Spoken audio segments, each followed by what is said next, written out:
Okay, to make this, I need to cut a new slot on the table saw. This is a little too thick for a zero clearance at a 15-degree angle.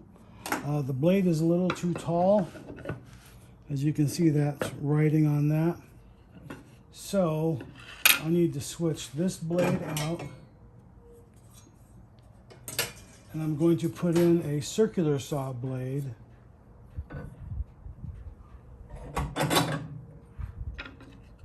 And then now you can see that that sets all the way down.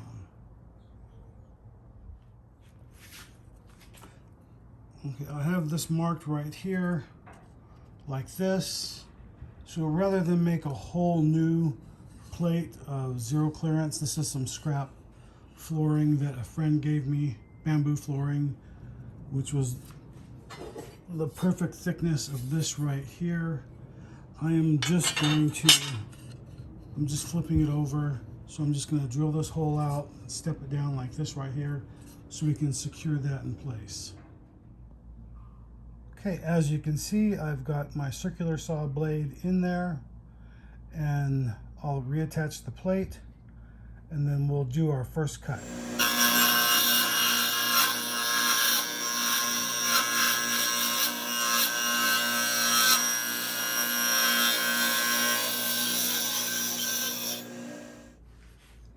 Okay, so that is a very thin kerf.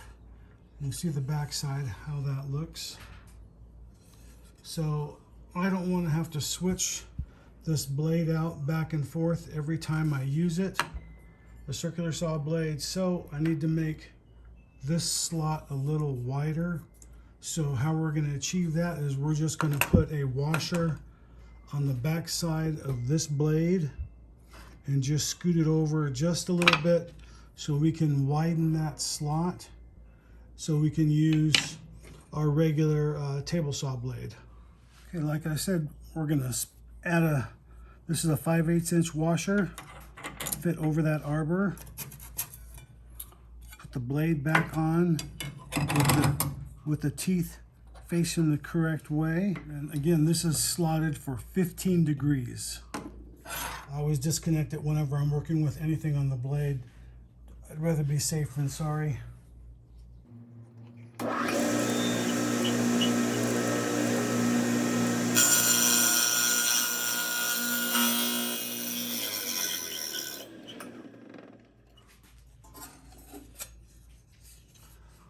Okay, so before I go any further, I want to test this blade and be sure that this thickness is going to fit into that kerf.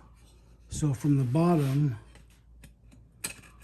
okay, look at that, nice tight fit, and just coming out the end, barely what I want. So that looks really good.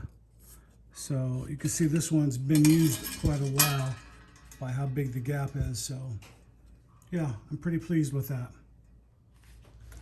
Okay, so the base plate is installed and we're set up at 15 degrees here and 90 degrees here.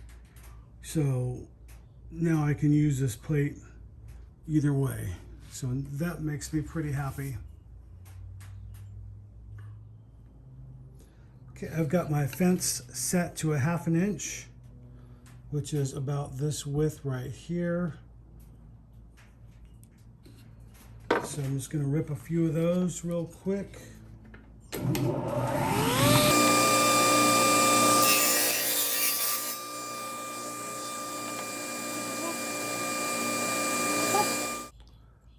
Okay, these pieces of wood have a little bit of a crown in them, so I'm going to run them against this side against the fence, the bottom side of the crown, to take off the high part, the center part first, and then I'll flip it over and then run the outside once this side is flat. Basically using my saw as a jointer since I don't have a jointer.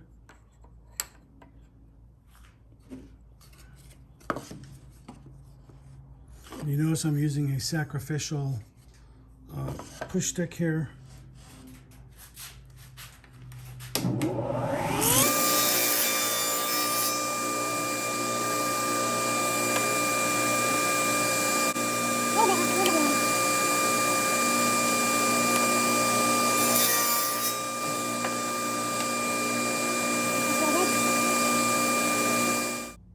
practice piece here that I just ran through the table saw. And this is just a piece of scrap koa. Not too bad. It's a little bit thicker than I would like. So just play with it till we get it right. Okay, so basically I don't want to cut end grain because of the way this key is.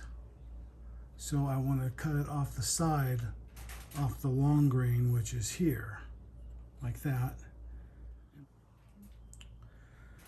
Okay, I have my fence set. My blade is up just under 1/4 of an inch, and I am probably about 1/4 of an inch over also at this point right here, just under 1/4 of an inch. And this is what we're going for right here, this butterfly key. So a little bit of practicing off camera to get this right. So anyway, I think we're good to go. So just another piece of Purple Heart. And again, it's thicker than I need it to be, but my first 2 cuts will take off the unnecessary thickness, and then we'll just discard that, and then we'll flip it over, cut this side, and then cut this side. So we'll rotate that over like that after we make the first cut. And the same thing, the way we do it in the first side. End grains to be hidden because I want to be able to look at it like this. Now this is a little bit thicker than I would like, but I wasn't thinking right. But anyway, after the first 2 cuts, that'll remove that right there. So we'll go ahead and make that cut.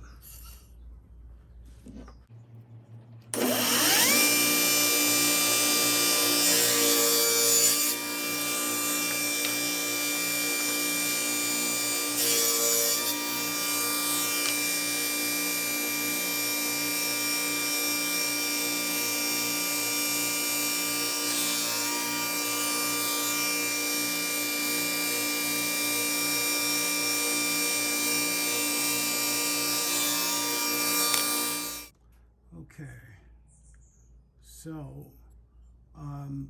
that looks pretty good, except not enough on one side. So what I'm going to do is I'm going to cut another piece, so I have a couple of these going, and then I'm going to scoot the blade over just a little bit to tighten that up.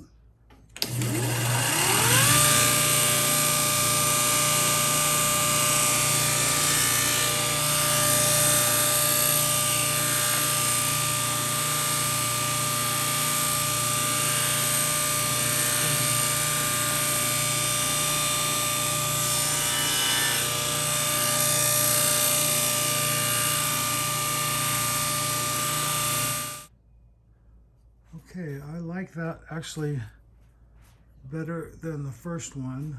This one's a little thick, these are a little bit thinner. So I'm pretty happy with the way these batched out. And I ended up cutting 4 of these. But anyway, that's my method of batch cutting some mini dovetail keys, or butterfly keys, if you will.